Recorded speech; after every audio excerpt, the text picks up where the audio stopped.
coconut cream and coconut milk. Add 1 cup water per each grated coconut and squeeze it with hands to coax the milk out.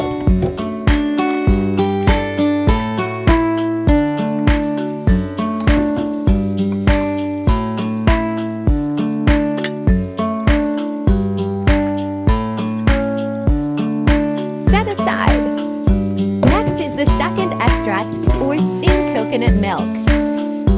Add 1 cup water in the same grated coconut to make the second extract, or coconut milk.